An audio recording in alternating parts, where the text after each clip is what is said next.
Man, if you weren't excited last night for Team USA versus Team Japan in the World Baseball Classic, or do you even have a pulse? I mean, this is better than the Olympics, the World Cup, all rolled into one. And the Philadelphia Phillies were the star of the show. Trending in the AM is going to talk all baseball today, and we start in 30 seconds.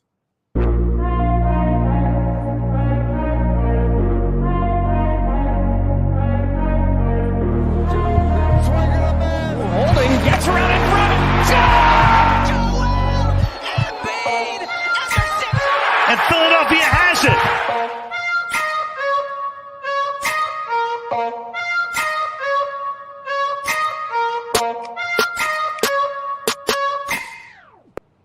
And a very good morning, everybody, and welcome to Trending in the AM right here on DSM Media.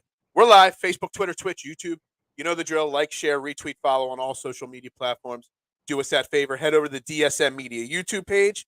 Hit the like, the subscribe button, turn the notifications on. It's the best place to get interactive with the show, to drop your comments and thoughts on today's conversation as we talk Team USA, the Philadelphia Phillies, Major League Baseball, Mike Trout versus Ohtani, everything that happened last night and that's about to happen this upcoming baseball season. We're going to talk about it here on the show, so drop your comments over there on the YouTube page. I am Phil Seifel up here to Knowledge. We've got Jason Voorhees sitting in with me here this morning. Good morning, Jason. And do you have a big sense of national, even though we lost, a big sad sense of national pride last night? I mean, yeah, it's tough to lose. I mean, I know that Japan has won two of the last three. The U.S. did win the previous one. I really did think we had a good shot, but I will say this much. Japan, I think their pitching staff is really underrated. Like, their pitchers were throwing, like, high 90s. Ooh, I saw they were throwing, like, ooh. So I will say I think the United States went in at a disadvantage as far as pitching goes because we've talked about that earlier. I mean, you had a couple shows. I remember we talked about it the first show that we talked about the World Baseball Classic about guys like Scherzer and you know, our top pitchers. That's actually really interesting. Like, how come, like, all the big name hitters showed up? Goldschmidt, Arenado, you know, Trey Turner. You know, you had a stacked lineup. Well, probably the best offense in all of the World Baseball Classic. But I don't think one member of I was about to say the Phillies, about the USA team, not one of their pitchers were like one of the top 5 or 10 pitchers of American stature, because the top pitchers from other countries did perform in it. You know, obviously Ohtani and some of the other names. But on a USA level, it was underwhelming. But it wasn't. That's not why we lost last night. No. We lost because Team Japan's pitching is just so amazing. And they pump out quality baseball players. I mean, I would almost like to just someday, like, just spend like a week and just watch Japanese baseball, like their main league, because it's got to be some damn good baseball. You know, when you continually see them perform well in MLB, but also on these grand stages like this, some athletes over there.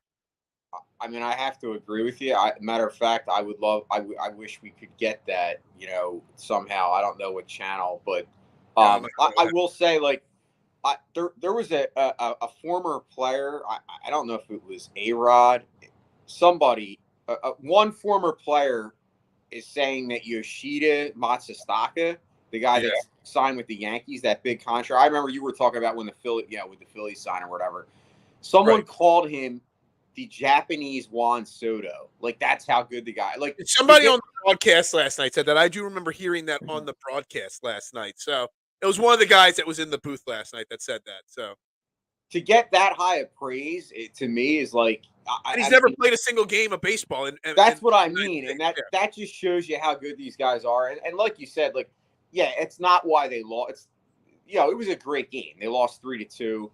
But I will say, I think the United States pitching was at a disadvantage because they didn't have their top guys. And they talked about why that was. Like, Max Scherzer came flat out and said, if this thing was in the middle of the season or at the end, if they figured a different spot to put the games in, he would do it. But because of the fact that they're just starting up, you know, in spring training, a lot of these pitchers know that injuries are a concern. A And lot, a lot, a lot of the Team USA guys that you want, the Scherzer, the DeGrom, the Verlanders, they're getting up there in age.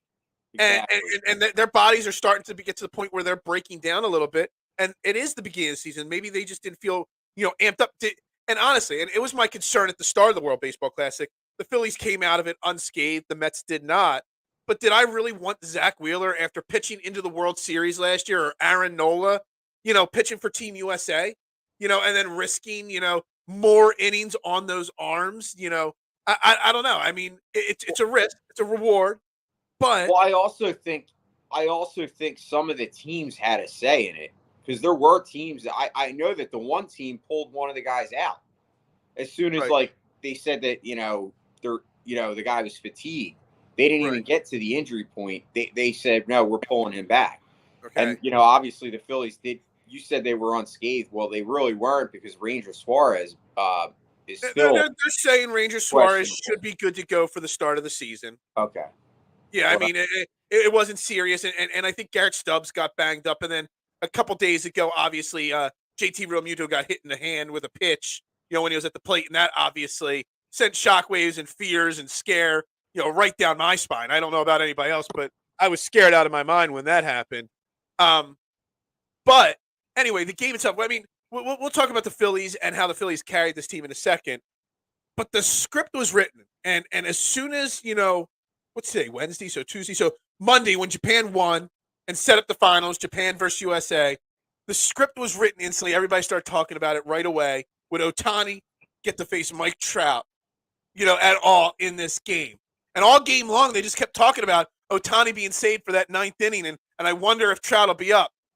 And it comes literally down to 2 outs, bottom of the ninth inning, Mike Trout at the plate with Shohei Ohtani at the plate, and Ohtani strikes out his teammate to win the game.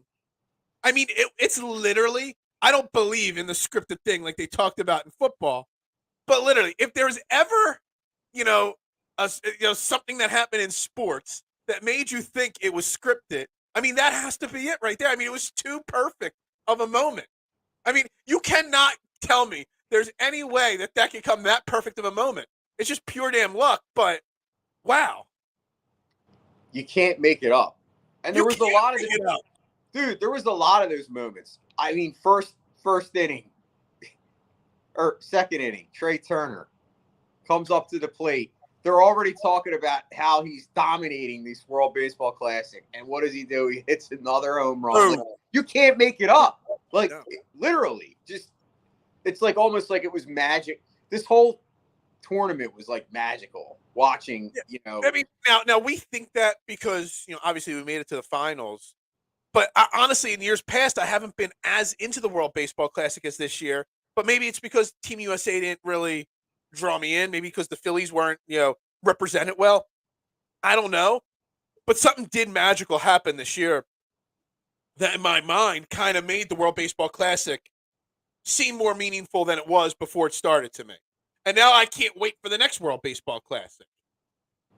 I mean, yeah, it's exciting. Like, and like you said, to your point originally about like wanting to watch, Japanese, like, it is amazing.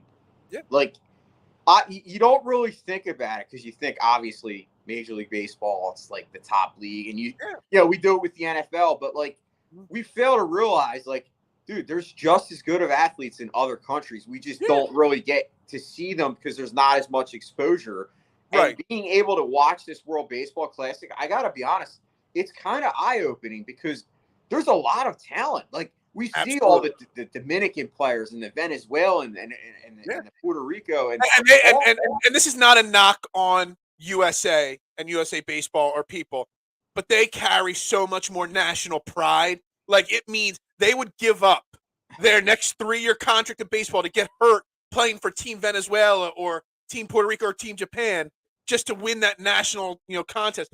It's the same thing with like World Cup or the Olympics. Like, if you win a gold medal in the U.S., you're forgotten about in 6 months in an Olympic sport. But if you win a gold medal in badminton in some other country, you are a national hero for the rest of your life. That national pride that these countries have in sports, to win for the country, not for an individual team, it really is like it's awesome to see, but it's sad that we don't have that. No, you're right. It's a great point because and it's funny because I was like asking all my friends, "Are you watching this game?" And like there was a couple more that said yes last night, obviously because it's the final. But like I don't think too many people that I talked about or came across watched hardly any of the World Baseball Classic, even with all of this like fervor and excitement that's been surrounding it. And I think you're right. It speaks volumes to like, and I'm not knocking United States, us as fans. But what I am saying is I agree with you. I think there's not that same pride to be able to like represent your country. Like it's kind of crazy. I mean, I was talking with Kyle, who's a big supporter of our show, off the statistician off the air a couple days ago, and I think it was the Friday or Saturday night game, and he was texting me, and he was talking about how it's in a U.S. stadium, and he hears more cheers for the other team than actual USA chants, and it kind of he's proudly served his country for a long time. He's got so much pride in this country, and it was upsetting to him that in a U.S. park that there weren't any USA cheers, but there were cheers for the other teams, and it's crazy, but it's just where we're at. We care more about our Phillies than Team USA. Like again. I'm not lying. Like, I didn't want any Phillies in the World Baseball Classic. I said it on the show. I don't care about the World Baseball Classic at first because I don't want my Phillies to come up small because Trea Turner, say, got hurt or something like that.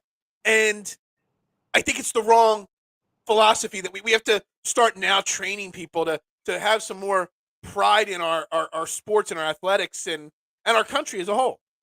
Absolutely. So, but anyway, last night, you see in the ninth inning, Ohtani versus Trout. And there's two different directions. But we're going to get to the Phillies. Don't worry, everybody. We're getting to the Phillies here in a minute. But you got Ohtani and Trout head-to-head in the ninth inning. And it brings up two huge questions. Do you want to talk Trout first or Ohtani first? Because I got two big questions with Trout and Ohtani here. Well, let's start with Trout. All right, Trout. That's the negative. We'll start with the negative first here. That was his biggest moment. He came up small. I know we were talking off the air because, the Angels organization as a whole isn't great. But to me, to be the man that's considered the best player in baseball, he's had very, very few big moments in his career. Is it a disappointment? Is he like, you've heard me talk about Dame Lillard and how loyal he's always been to the Portland Trail Blazers, and they never make it far in the playoffs because they can't surround him with a team.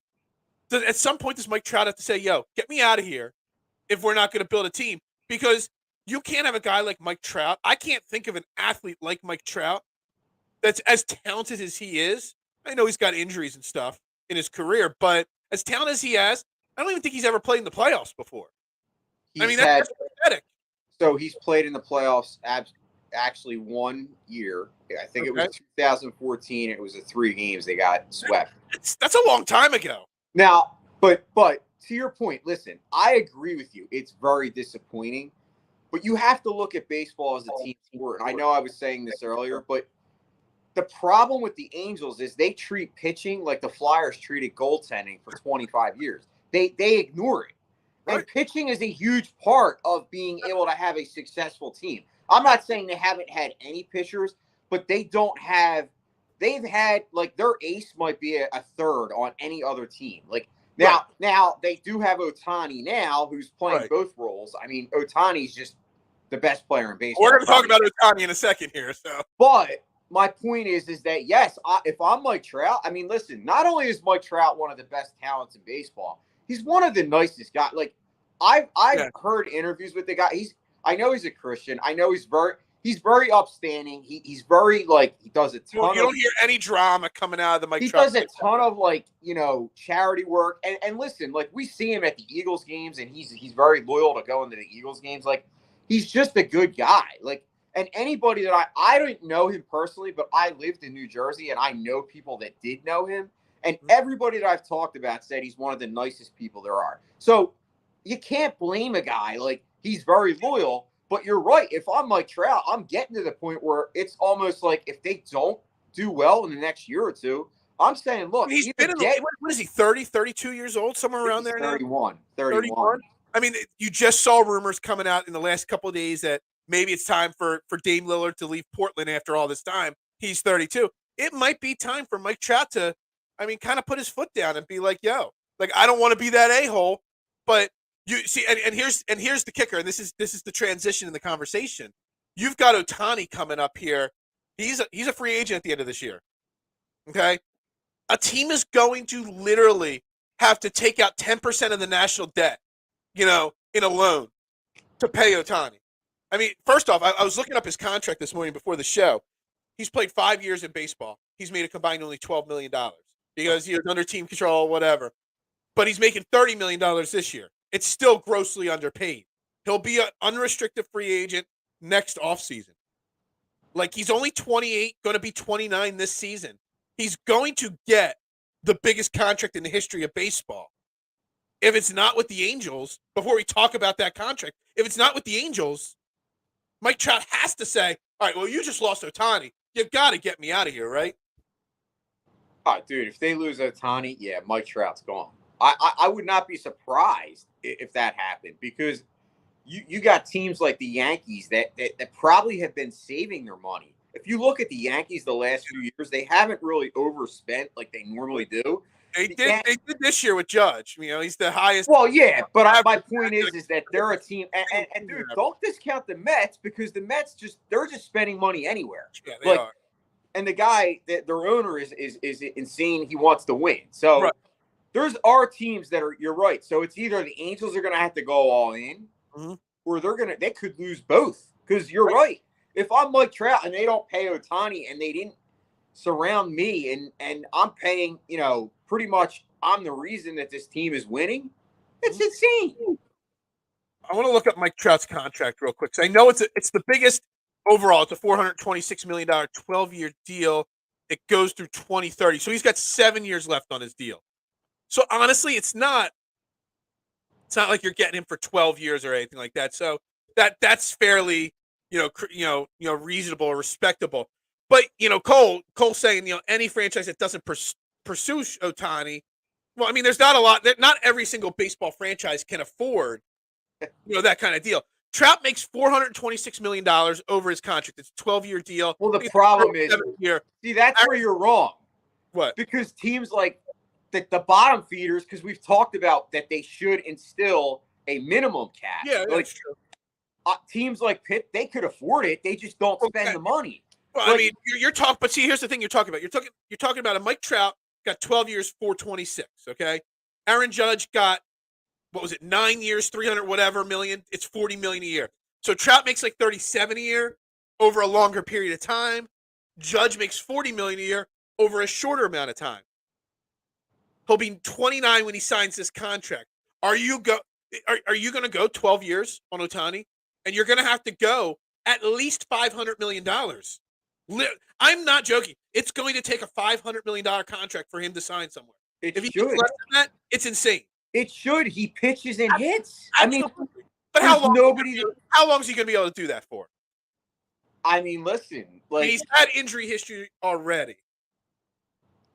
I think he had 27 starts last year. So if you limit his starts and you get him in that maybe 20 to 25 range, he could be deadly. I mean, you don't have to have him go all out, but you're right. Just to have those two tools in your toolbox, like there's nobody playing in Major League Baseball that's done that since Babe Ruth. Yeah. I mean, he's the first guy. Like, it's insane to me. Let's be honest, no, Babe Ruth didn't do it. Babe Ruth was a pitcher that could hit the ball, and then he transitioned to hitter. And when he was hitting all those home runs, he wasn't pitching anymore. So he was never really doing them at the same time. Oh, and I don't know where Ohtani stands on this now. I'm assuming it's the same. But I do know when he was in Japan and teams were trying to talk about convincing him to come to Major League Baseball, he said, unless you're going to give me the opportunity to do both, I'm not coming. So I'm assuming he still feels that way, that he wants to do both. And if he does, I mean, I know people are going to say the Phillies. I know Cole said the Phillies there. I mean, you're literally looking at probably an average annual salary of $50 million a year. So if it's a $500 million, it's a 10-year $500, 12 years, $600 million contract. That's unheard of. But you kind of have to think about that if you want, because not only are you going to sell out your ballpark every single night, you're going to sell jerseys galore. Your TV contracts are going to go through the roof because people are going to be tuning in the other side of the world in Japan to watch him play. The value you get by bringing over a Japanese sensation like that, the money you make is extraordinary. So I'm not going to lie. I'm not trying to cut you off, but No, I'm okay. not. I just had a thought. I'd rather him go to a team like a team that rebuilt that's on the cusp of starting to be good, as opposed to going to a Mets or a Dodgers. Or I'd rather him go to like a team like Detroit or the Reds, or a team that's kind of already rebuilt and then needs a star. Right. Because I don't want him going to a team like, the Mets or the Dodgers. It's like, then it's just like, okay, the rich get richer. And that's kind of how baseball is frustrating right now, because I think they do need to institute that lower end cap where a team has to spend a certain amount of money. But just say you mentioned the Pirates, because they spend so little. They offer him $50 million. They don't spend $50 million on their entire team. And you want them to spend $50 million on one player? I mean, I'm saying it would be good for baseball. It would be good for baseball. I'm not saying that it's going to happen. It would be good for baseball, but as long as you don't institute a salary cap, which they won't. It's not going to happen. It's never going to happen. But the thing is, if you say the Pirates have to spend $100 million in payroll, so they go out and get Ohtani for $50 million, well, then the Yankees are going to come in and say, well, I'll give you $60 million because I can spend as much as I want. So the big name players still will go for the highest dollar amount to the Yankees or the Dodgers. So the floor doesn't help unless you're never going to put a salary cap, but unless you put maybe a stricter luxury tax threshold or, higher taxes on that threshold, the bigger teams are still going to always outspend the smaller teams. I mean, so then you're going to get the Pirates overpaying to hit that floor for lesser talented players, which is then just going to raise up everybody's salaries even more. Yeah, I just think it would be better for the sport, because I just think it's to the point where it's almost embarrassing when you have those kind of teams. Like, it is. It's embarrassing that you can actually be an owner of a franchise and have some of these rosters that get trotted out daily. And you look at the players and you're like, oh my God. And then you look at the Phillies, who had 3 guys represented in the World Baseball Classic just in the United States alone. It's just mind-boggling to me and that's why it's become to the point where it's like you have the haves and you have the have-nots. Mm-hmm. And listen, I'm glad that the Phillies are in that group of the haves, because obviously if we were in the other position, it would be kind of. Could you just imagine? I mean, if Ohtani, like John Middleton, he said it yesterday or 2 days ago. I read the comments yesterday. John Middleton said, I don't want one World Series. I want multiple. And I will be disappointed if we don't win multiple. Could you just imagine if John Middleton found a way to bring Ohtani to the Phillies? Even if it was just like a midseason trade for the rest of this. Like, could you imagine? Like, we are already buzzing about this Phillies team. Then you go out and get Ohtani, plunk him in right field. I don't give a crap where you plunk him. Could you imagine? Could you imagine if John Middleton said I'd spend stupid money. This is what I was talking about. And goes and offers Ohtani $600 million. Are you allowed to offer a player a percentage of the team? Actually, I don't think you are. I think there's a better chance.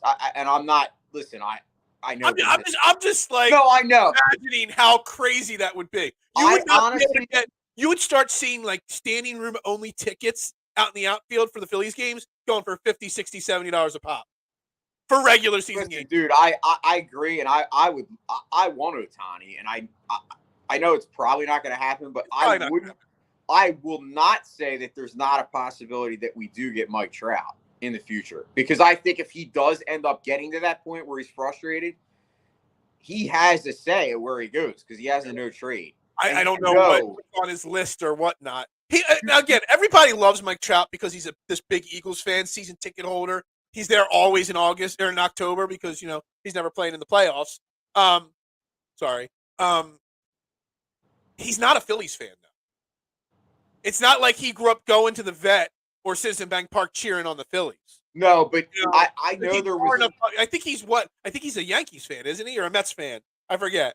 There was a report out though that I forget. I don't know if it was. It's one of the Phillies beat guys that wrote an article in the Athletic about Mike Trout possibly coming here in either 2 or 3 years, to pair with Bryce Hart. Like, I'm just saying, like, if you had Trout, you'd have to move somebody. I mean, I'm not saying Trout or Ohtani. You'd have to move Castellanos. You'd have to move. Castellanos, which that could happen. I mean, listen. At the end of the day, who would you rather have, Castellanos or Mike Trout or Ohtani? I mean, that's a dumb. Honestly, I think that if you had to move Bryce Harper, would you rather Ohtani or Bryce Harper?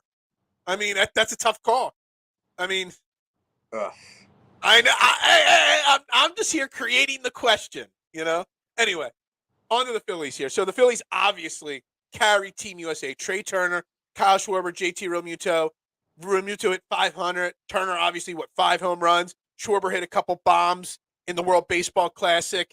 It was great. Before we talk about the Phillies specifically, it was great to see the Phillies on a national stage, you know, come to the forefront in the World Series, and then literally a few months later, come to the forefront. Everybody in America is talking about Trea Turner and the Phillies right now because of that World Baseball Classic.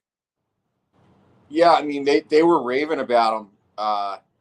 Alex Rodriguez and Big Papi last night were both, you know, had super high praise. You know, I think Big Papi said he's probably a top 3 player in the league. I know I've been saying for a while now he's top 5. But I get when it gets to that, it's semantics. But the point is that Trea Turner, you know, he's come to a team that just made the World Series. Right. You can't quantify not just how good of a player he is, but how good of a person he is. Once again, we talk about, you know, locker rooms and how it's important to have guys that are you know, leaders and lead by example. And Trea Turner is the epitome of that. I mean, he just put on a major show, and he's super humble about it. Like, he's not like bragging and like, you know, he's just very like business-like, almost like, okay. It's just and the thing, like, I know he signed a $300 million contract, and on paper, it sounds, when you write the number $300 million down, it sounds like this big, extraordinary number. And to me and you, it's an extraordinary number, obviously. But if you think about it, it's over the life of he's making $27 million a year for possibly one of the 5 best players in the game of baseball.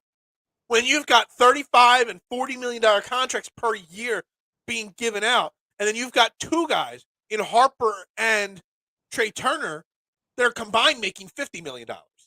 That just goes to show what kind of person. Look, everybody says, you know, you got to maximize your value when you can. But at some point, enough money is enough money, and you just want to go to the best situation. You kind of got to think that Trea Turner, if he wanted to, could be making more than $27 million this year. But he's moved on. He wants to be here. You know what I mean? And it's just crazy to think that we're only paying him that small amount of money. I mean, it's a great point. Like, but once again, that just shows you the character. The character of all the guys that the Phillies have signed. Like, you know, John Middleton, you know, he wants to win and he spent money, but like, would the Phillies have been able to sign Trea Turner had Bryce Harper not done that 5 years ago in 2019 when Harper came here and said, I'll take less because I want to be able to get more guys. And each year they've got more guys. I mean, last year they went out, they got Castellanos and Schwarber. The year before they got Wheeler. Now they go out and they get Turner. Like, every single year, Middleton is backing up what he said. And I know everyone laughed when he said, I'll spend stupid money. Because he didn't spend the stupid money at first, and that's kind of why everybody laughed. Well, exactly. But he's obviously had a plan this whole time, and it's paying off. I mean, we were just 2 games away from winning a World Series. We have multiple guys in this World Baseball Classic we're talking about. Everyone's talking about Philly. You know, I know Bryce Harper is out, and yes, that's going to hurt. I think people do forget. I think it's almost sometimes like he becomes a forgotten man. Like, oh my God, like, we're going to just be great without Bryce Harper. No, the Phillies are better with Bryce Harper. But what I will say is that we're gonna having a guy like Trea Turner in the lineup after seeing what they did last year without Bryce Harper kind of lessens that blow of not having him, in my opinion. And honestly, we're going to get into that in a second. I mean, I put out 2 potential lineups, like the opening day without Harper and whenever Harper comes back. And we still have, I mean, Turner, Schwarber, JT. But the difference in the lineup with and without Bryce Harper and the balance of the lineup and where people are hitting in the positions of the lineup is massively different with and with. It doesn't matter how many talented players you have. Losing Bryce Harper, we say Trea Turner might be one of the 5 best players. Well, Bryce Harper might be one of the 5 best players in baseball too. And, people forget, because we're so hyped about Trea Turner, people forget how damn good Bryce Harper is. They're forgetting already about all the home runs he hit in the playoffs last year and how clutch he was. And that brings up this, let's dive into the Phillies portion of this conversation. Rumors yesterday came out, well, not rumors, comments were made that Bryce Harper is not being put on the 60-day DL because he's kind of Superman and recovering a little quicker than people expected. I had projected and seen July 1st has been stamped in my head this whole time. But now it sounds like, coming from the Phillies, that Bryce Harper might be able to be back sooner than July 1st. Do you want – I mean, if he says he's ready, do you want to take the cautious approach? Or as soon as he says he's ready, as long as the doctor clears him, you're just going to go full bore right back to Bryce Harper? I mean, listen. I don't want this to become a problem. You know what I mean? I think Bryce Harper is superhuman. I mean, we've seen it in the way that he's healed from other injuries. I mean, that injury when he took that ball to the head, I thought he was out for the year, dude. Like, it was that bad when you watched it. Yeah. And we visually saw that. I've been hit in the face. It's bad. Trust me. It's bad. All right? When you get pumped in the face. And when he came back from the hand, like, I look at the way that he does, and dude, I will never bet against Bryce Harper. If the doctors clear him and they say he's good to go, yeah, I'm all for it, because you know what? You could still throw him at DH, and you can still he's going to DH this year no matter what, because I don't think he'll. I think when Ohtani had the similar surgery, he came back. He had the surgery like a month sooner because they weren't in the playoffs that year, the Angels, and he came back. I think it was like late May, but he did not pitch that entire year.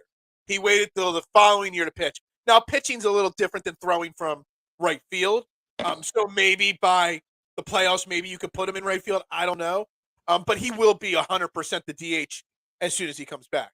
Yeah, I'm okay with whatever the timeline is. I think they set that timeline.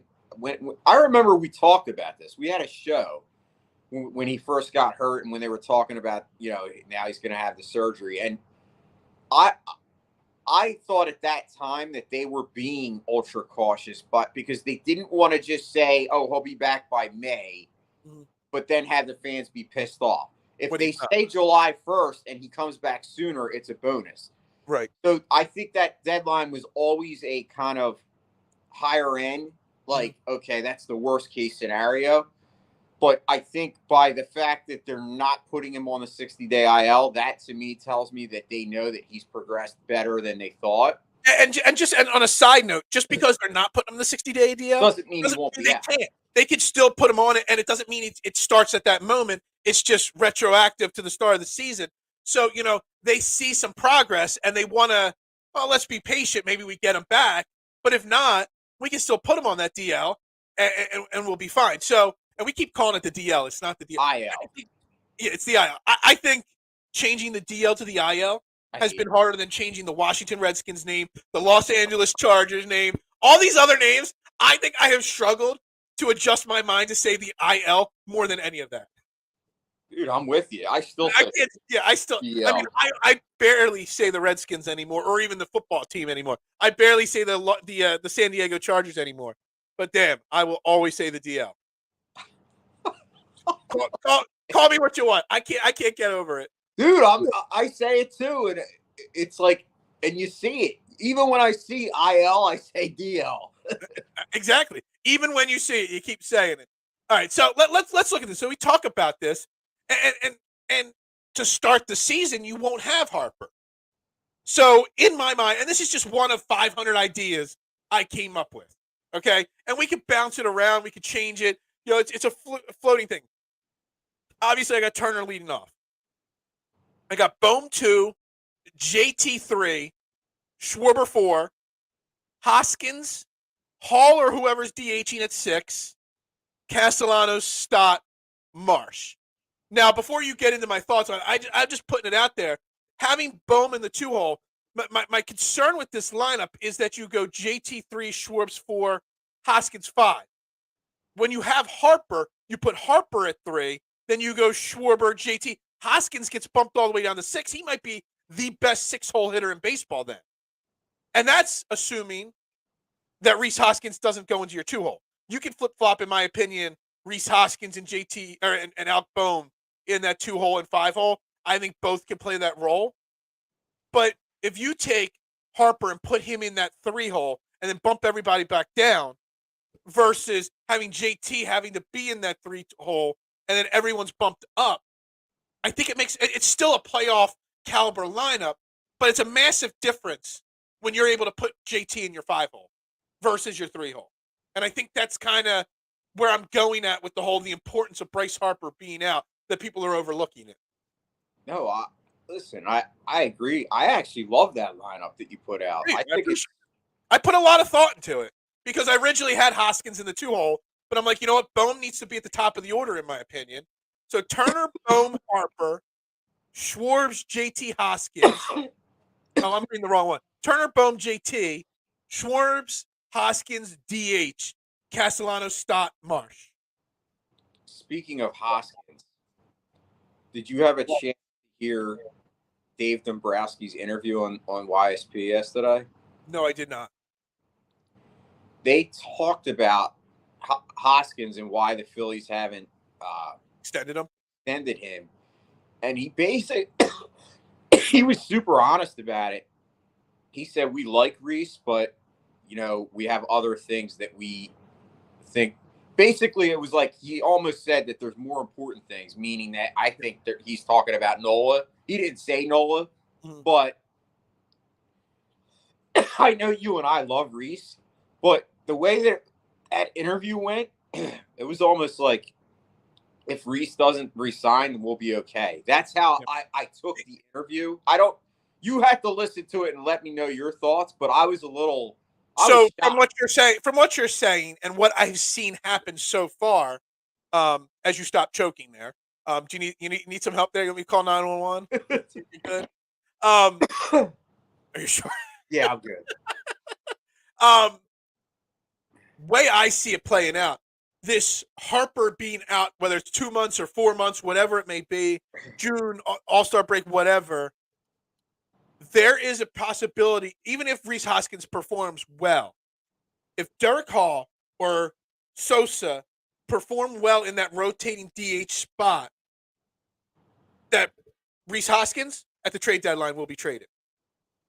Because you don't want him to just walk in free agency. And we're going to talk pitching versus hitting generalized with this Phillies team in a second. But every team always needs something at the deadline. And you don't want to lose Hoskins. If Hall can fill in as the first baseman, or if Sosa can play third base and Bohm can play first, and you don't miss a beat, you have Hoskins as a very tradable piece to get an extra reliever if we need it. Say we need a 4th or 5th starter for the stretch deadline, whatever it may be. Rhys Hoskins is a very tradable asset. If you're not going to extend him, you might as well trade him. It's a great point, and that might be where Dombrowski was kind of hinting. Kind of letting the league know that he is on the block if need be. Yeah, it was an interesting interview, as are always Dombrowski's interviews. It's funny. I thought of a really interesting analogy the other day because everybody knows I love Rhys Hoskins, and I keep saying you can't replace his production, but it's kind of similar to Miles Sanders. Everybody keeps saying, who cares that we lost Miles Sanders? And I keep saying, well, we lost 1,300 yards and 11 touchdowns. But you can patchwork your way through it. Rhys Hoskins, you might be able to patchwork your way through the loss of Rhys Hoskins. Now, until Bryce Harper comes back, you need Rhys Hoskins in that lineup. You can't trade him before that. I don't want Derek Hall trotted out there every single day at first base. But once Harper's back, you can patchwork your way around not having Rhys Hoskins. Just like they did with Miles Sanders, penny, whether they draft Bijan Robinson, whatever it may be. You could figure your way around it.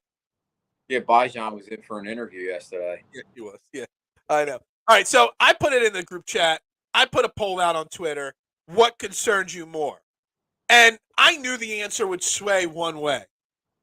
And I knew the results of this poll would go a certain way. We know the Phillies are going to be damn entertaining, and they're going to be good this year. Obviously, they're going to be a playoff team. Obviously, this year. But if one thing were to hold the Phillies back, what would it be? Hitting or pitching? And as expected, 85% to 15% voted pitching. And I get it. Pitching is always an issue. Pitching's always a problem. Wheeler and Nola never pitched that many innings like last year. Ranger Suarez, Baylor Falter at the back end.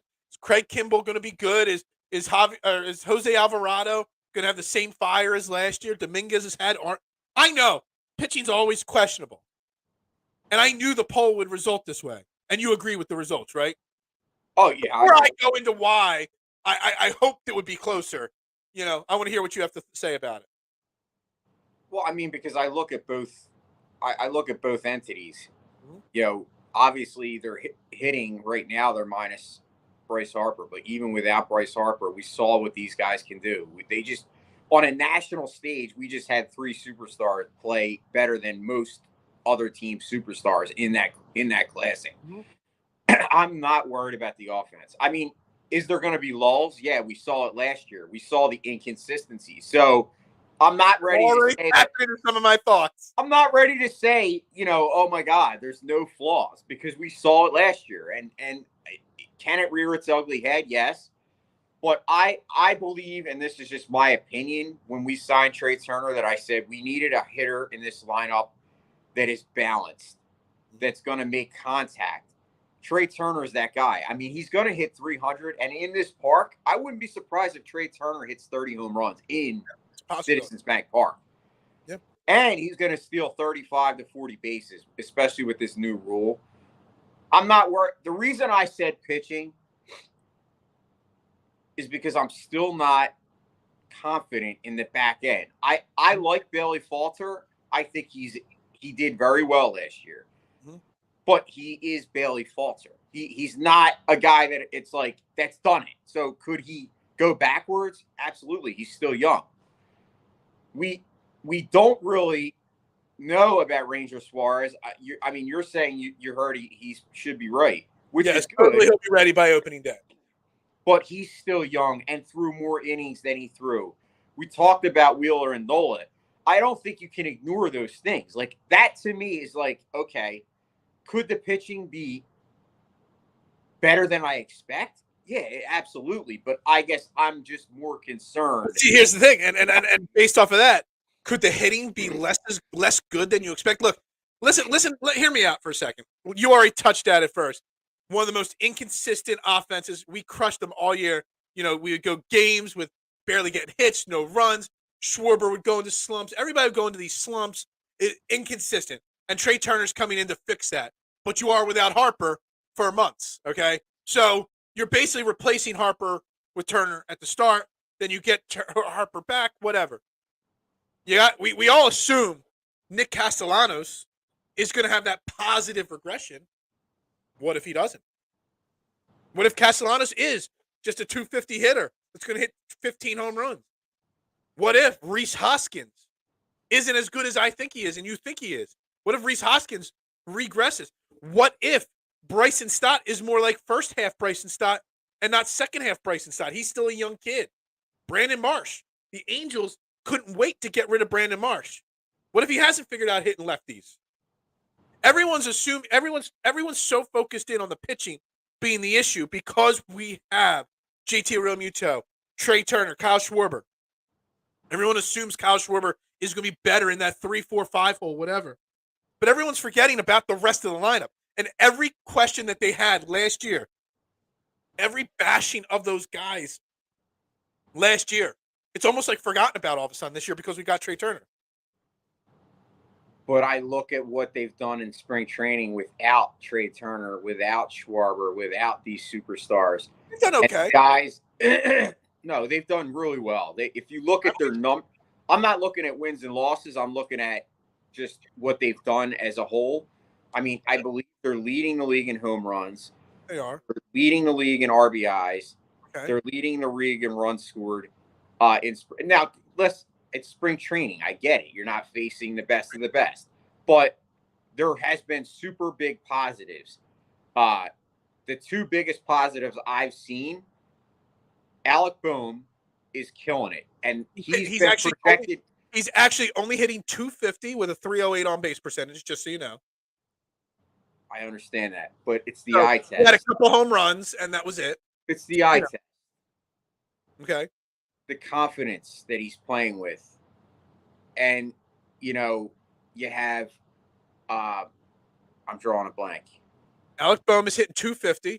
I'm going to go to some Nick Castellanos. He's hitting .211. Brandon Marsh is hitting .216. These are the guys that you need. Reese Hoskins is hitting, he's hitting .355, but he just doesn't have a lot of at-bats. I'm looking at these names. I mean, most of these guys aren't hitting as well as we think they are. And it's because of the big home runs that concerns me. What's Hall? Hall, I just went off the screen. Hold on 1 second. Give me he's hitting .318. He's got 5 home runs, 11 RBI. So he's hitting the ball pretty well. Your best hitters right now are Jake Cave and Scott Kingery right now. But can you imagine if Scott Kingery made the final spot out of camp? That'd be kind of crazy, wouldn't it? But you have to add in what our superstars have done against superstars. I mean, they're killing it. So put that into what you've got from your lesser known guys, put it together. I think going into the season, I'm feeling very confident about our offense. Yeah, and again, I agree with everything you said about the pitching being more of a concern than the hitting. I'm not surprised the results were as skewed as they were. But it's just, to me, it's funny how quickly people forget about all the criticism they put on the offense last year and are just forgetting about it this year and just assuming that everything's just going to fix itself because of Trea Turner. Casey, we'll get to this in a second because I think I've got an interesting answer to this. I just think people are instantly forgetting about everything we talked about for 162 games last year. Well, you should never assume because makes everyone's assuming. I'm assuming Nick Castellanos is going to have that positive bounce back regression year. Doesn't mean he is. You know what I mean? You hope. We hope. Exactly. We hope Brandon Marsh has figured out lefties. We hope Bryson Stott takes the next step forward in his progression. But we don't know. I'm just saying that I think there's almost there's this level of expectation for this Phillies offense this year that's almost unachievable because people think they're just going to score 800 runs this season and just outmash everybody. Well, there's still a lot of the same problems from before this year. Well, this is what I will say about the pitching. I'm actually, for the first time in my life, with this Phillies team, more confident with the relievers than I am with the starters. Because I'm telling, this is why. Because, listen, Wheeler and Nola, you know what they are, but Wheeler still always has that injury thing in my mind. I always think of that. Like, you're one injury away from having Aaron Nola and then a bunch of you don't know what you have. Yeah, I agree. So I can't look at that and say I'm confident. See, the thing is, I'm not confident in the bullpen. I'm confident in the bullpen that was built. Let me explain that. Because last year, the bullpen was built, centered around Corey Knebel and Brad Hand and nobody else. And then when Corey Knebel failed and then got hurt, you got lucky that demoted Jose Alvarado was able to, figure it out in the minor leagues. This year, if Craig Kimbrell can't figure it out, you've got the next guy.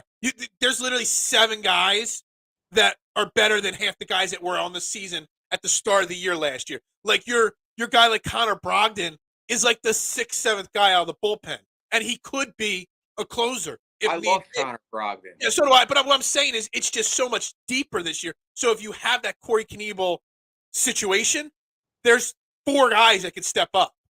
Versus last year, there was a bunch of unknowns to step up in the situation. So that's why I'm confident in the bullpen. It's just deeper. And I want to bring up Casey's comment. Are the Phillies the team to beat in the NL? And Jason, I think it's an interesting question. And I think here's my simple answer, and then I'll let you see if you agree or disagree. My simple answer is they are not the team to beat in the NL East. They will not probably have the best record in baseball in the National League. But they are, in my opinion, the favorite to come out of the NL and represent the NL in the World Series because they have the most clutch team in the NL. I think you're spot on. I think that's the best way to say it. They might not win their division. They might not have the best record, but they will represent the NL in the World Series because of that clutch gene that this team has. Yeah, I don't think they're the favorite right now. I still think. Yeah, I don't know if they're statistically or the betting favorite to win the NL, but you got to think with Turner, Harper, and all the clutchness last year, once they get to the playoffs, they're going to be, a popular pick to beat every team they face in the playoffs. Yeah, I know we haven't really talked about it a lot, but like the new format where they're not going to play the division as much. There's going to be less division games. They're actually going to play every single team in Major League Baseball at least once. How do you feel about that? I don't like it. I like divisions because I think division rivalry is what makes it so, especially our division, like with the Mets. We know how we feel about the Mets. Aaron, we got Aaron. We can go at it with all the time. The Braves. And listen, the Marlins got better this year. The Marlins have phenomenal young pitching. They signed Gene Segura. The Marlins are always one of those pesky teams. I'm not saying they're going to compete, but they're not going to go away. Yeah. And the Phillies always have issues against the Marlins. So they do. And they still have Jose Alcantara, the best, or Sandy Alcantara, the best pitcher in baseball. Well, they got Lazard. I do. Again, I'm against the shift being banned. I understand why they're doing it. I'm against it. I'm against the pitch. I'm against changing traditional baseball. I think there was a point in time that I was against interleague play, period. You know what I mean? Just because it wasn't a traditional thing. I'm a traditional purist with baseball. And I get it and I understand it. The additional baseball teams in the playoffs. I get a lot of their changes. But, man, the rivalries sell tickets. And the rivalries are just... they just disappear. It'd be like, in football, if we didn't play the Cowboys twice a year anymore. If they just said we're only going to play the Cowboys every 3 years, it would be heartbreaking. You know what I mean? Because you want that rivalry. It's something that even when the Phillies or the Eagles are really bad, all right, say the Phillies were projected to win 60 games this year. You'd still be looking at the calendar. Which weekend are the Mets coming to Philly? Because I want to go to a Phillies-Mets game. You know what I mean? Yeah. And that you're losing that, this here. We're not playing the Mets or the Braves till May 25th. That's a shame. In my mind, I still won't get over the shift. The ban of the shift will be the worst decision, in my opinion, in the history. I hate it. I hate it. I hate it. But the way they're changing the schedule is I can get used to the pitch clock. Now, I have come to some ideas on how they can adjust the pitch clock rules, but the lack of the rivalries, it's gonna hurt the game. It's gonna hurt the smaller teams. It's gonna hurt the bad teams and stuff like that. Yeah, and it's gonna hurt the fans. Yeah, absolutely agree with you on that. No, I don't know. I think. Go ahead. So to that point, then, if we both agree that they won't be the favorite to win the division. They won't be the favorite to win the NL, or have the best record. Who will win the division? Who do you think? It just depends. It's gonna 13 division games. It's gonna be the Phillies, the Braves, the Mets. The Mets and the Braves can each win 100 games this year. The Phillies could win 100. They're probably in that 95 to 100 range. It's just the Phillies. I don't want to sound like the Phillies can't win the division. They could win the division. It's just who's gonna pass the 100 mark the most in the division. That's kind of where I'm at. Who's gonna get the most over 100? Can the Phillies even? The Phillies only won 87 games last year. Let's not act like the Phillies won 107 games last year. They won 87 games last year. So, and all we did was really add Trea Turner and a few bullpen pieces. So, and we're without Harper. So there is still flaws on this team. I will say that Mets fans, well, especially Aaron, they feel that losing Diaz would be like the equivalent of like a team losing a quarterback in football because he was that dominant. Yeah. Where you knew that when he was out there, I mean, he had 130 strikeouts as a closer, which is insane. Yeah. And the guy was basically like an extra weapon on your team. Now, obviously, Now, I don't know who they have to replace him, and well, I don't they have Robertson right now. I think probably the favorite. David Robertson, he can't be counted on for a full season. Well, he can't be counted on in red pinstripes for a full season. He can be counted on in every other city for a full season. So he's gonna turn into he's gonna break the Eric Gagne saves record this year for the Mets. Now that Diaz is out, something crazy like that. Look, the Diaz injury lowers the Mets a little bit for sure. The Braves are just such a talented team. They just have so many good players. It's gonna be those two teams and the Phillies fighting for that division crown. It's gonna be a dogfight all year long amongst the three of them for sure. I'm excited to go to the game. I am. I'm excited. I mean, what's today? Today's Wednesday. It's next Thursday's opening day, right? Yep. Next Wednesday or next Thursday? Thursday, right? Thursday. Yeah. Thursday opening day. Man, I don't know what we're gonna do prediction wise. What are my final predictions for the Phillies gonna be? You're gonna have to stay tuned until next week. Wednesday or Thursday will be the preseason prediction show here. We'll have to predict everything, records, everything. We'll see how it plays out. I'm thinking less and less likely about my Nick Castellanos MVP bet still, though. I'm thinking less and less likely that might hit. Anyway, we're going to wrap up Trending the AM right there. We're just going to call it a little early there. Not enough time to dive into the Sixers play in Charlotte tonight. Get James Harden's ankle, foot, Achilles, whatever it is, get it some rest tonight. Don't let him play tonight. The Eagles made some more moves. We'll dive into that this week. Linebackers, safety, things like that have been, and the Bijan Robinson interviewing with the Eagles. I'm kind of no idea where I'm going to go with that. Sue over home. You always want to bet Sue. I have literally zero connection with Sue this week. I've got a little action on Homa this week. No action on Sue this week. John Rahm is winning. It's the world. This week, Jason, is the March Madness of golf. So every year, the second week of March Madness, golf, the PGA Tour, they grab the 64 best golfers, they put them in a March Madness bracket, and they battle one-on-one until they crown a champion on Sunday.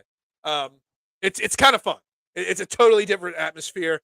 And Kyle, I don't know if you saw it. Go listen to Xander Schauffele on SportsCenter yesterday afternoon talking about the difference in the locker room, the clubhouse, when they're going head-to-head versus in a tournament style. There's definitely a little bit more edge on the golfers in the locker room. They're not as friendly this week as when they're going head-to-head. We're going to wrap up Training the AM right there. Everybody, thank you. Back tomorrow morning. More conversation, like I said, on all this stuff. We'll see what happens with the Sixers tonight. We'll talk Eagles. Jason, you'll be back on Friday morning, I believe. Yes, sir. We'll try to save some of the Eagles conversation for you on Friday morning. Until then, everybody have a great day. Make sure you like, subscribe, turn notifications on. And yes, Kyle, this is the comment to end the show with. It's not Go Eagles. Ring that damn bell, baby. And we'll talk later, guys.